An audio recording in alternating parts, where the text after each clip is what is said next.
नमस्ते दोस्तों। नवग्रहों में सबसे शुभ ग्रह हैं गुरु। ऐसा बताया जाता है कि गुरु हमारे जीवन में हमारे विवेक के, ज्ञान के, सकारात्मकता के प्रतीक हैं। हमारे जीवन में जो भी विस्तृत है, जो भी बड़ा है, वह गुरु के आशीर्वाद से हमें प्राप्त होता है। गुरु का एक और शाब्दिक अर्थ है, वह प्रकाश जो अंधेरे में हमारा मार्गदर्शन करे। गु अर्थात अंधेरा, रु मतलब प्रकाश। तो अंधेरे में जो प्रकाश की किरण है वो गुरु है। यानी हमारे जीवन में कितना भी संघर्ष आ जाए, उसमें भी जो एक उम्मीद की किरण, एक जो प्रकाश की किरण देते हैं, वो है गुरु की शक्ति। तो इतने शुभ ग्रह गुरु 20 नवंबर को जब मकर राशि में प्रवेश करेंगे तो वो अपनी नीच राशि में प्रवेश करेंगे। ऐसा बताया जाता है कि जब गुरु नीच राशि में प्रवेश करते हैं तो ये समय बहुत अच्छा नहीं होता। इस वक्त अपने ज्ञान पर, अपने गुरु पर, अपने आप पर बहुत संदेह उत्पन्न होते हैं। हम कुछ गलत निर्णय लेते हैं जिससे हमारे जीवन में मुश्किलें बढ़ जाती हैं। इसीलिए ज्योतिषियों द्वारा इस समय को बहुत ही सावधानी पूर्वक ज्ञान में रह करके बिताने की सलाह दी जाती है। लेकिन इस बार इस घटना में थोड़ा परिवर्तन है। वैसे तो ये घटना हर 12 साल में घटती है, हर 12 साल में गुरु मकर राशि में आते हैं, पर इस बार गुरु जब मकर राशि में आ रहे हैं तो साथ में शनिदेव भी मौजूद हैं। तो जो गुरु शनि का जो योग है, ये 60 साल में एक बार मकर राशि में बनता है। वैसे तो गुरु और शनि हर 20 साल में किसी ना किसी राशि में मिलते हैं, पर मकर राशि में इस योग का होना ऐसा केवल 60 साल में एक बार होता है। और ये एक तरह से संकेत है एक नए युग के आरंभ का, एक नए समय के आरंभ का। जैसा कि हमने देखा, पिछली बार इस तरह का संयोग हुआ था 1960 में, और उसके बाद से हमारे देश में, संसार में कितने बड़े बड़े परिवर्तन आए, समाज में कितने बड़े परिवर्तन आए। तो इसी तरह का एक मुख्य परिवर्तन का समय अब आने वाला है इस गुरु शनि की युति द्वारा। ये 20 नवंबर को शुरू होने वाला है और ये गुरु गोचर रहेगा। गुरुदेव मकर राशि में रहने वाले हैं 5 अप्रैल 2021 तक। तो ये जो आने वाले 6 महीने हैं बहुत ही महत्वपूर्ण हो सकते हैं हमारे जीवन में भी, और समाज के लिए भी, और इस संसार के लिए भी। इस बार यह जो गुरु गोचर है वह थोड़ा भिन्न होने वाला है, क्योंकि इस बार जब गुरु मकर राशि में प्रवेश करेंगे तो शनिदेव वहां पहले से ही उपस्थित होंगे।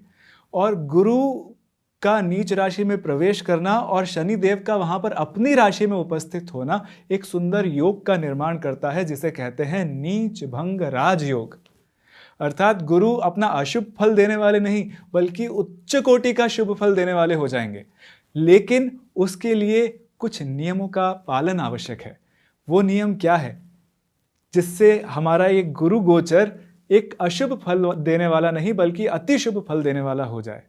तो यहां पर ध्यान देने की बात है कि जो भी शनि द्वारा दर्शाई जाती हैं चीजें, उन सब का पालन करना आवश्यक है, क्योंकि जो नीच भंग हो रहा है उसके जो मुख्य कारण है वो शनिदेव हैं।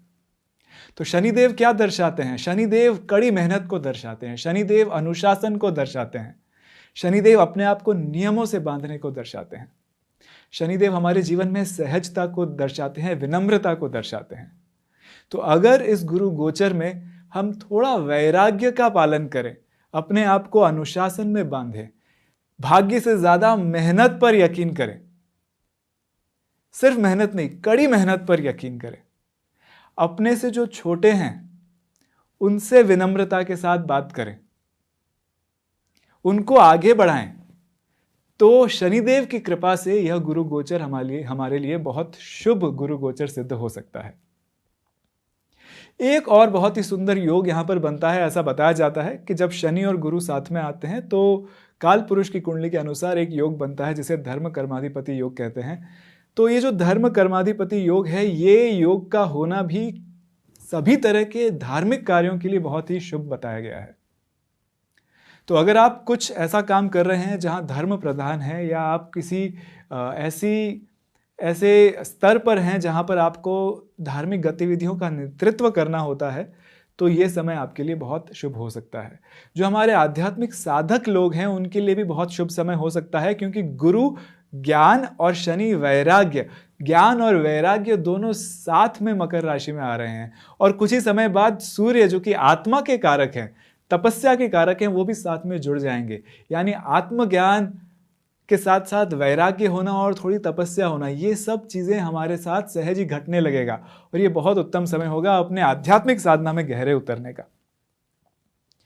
जो लोग राजकारण में हैं, नेता हैं या किसी भी तरह से सरकारी कार्यों से जुड़े हुए हैं, उनके लिए थोड़ा सा मुश्किल समय हो सकता है।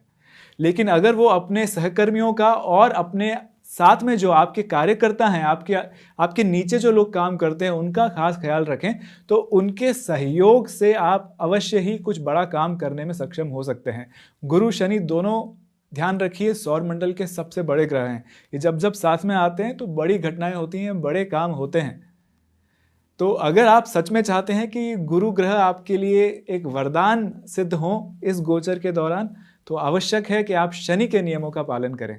शनि के नियम है अनुशासन, शनि के नियम है कड़ी मेहनत, नियमों का पालन करना और अपने से जो छोटे हैं उनके साथ विनम्रता के साथ पेश आना। तो आशा करता हूं कि गुरु गोचर आपके लिए बहुत ही शुभ सिद्ध हो। इसी के साथ आज्ञा चाहता हूं। प्रणाम।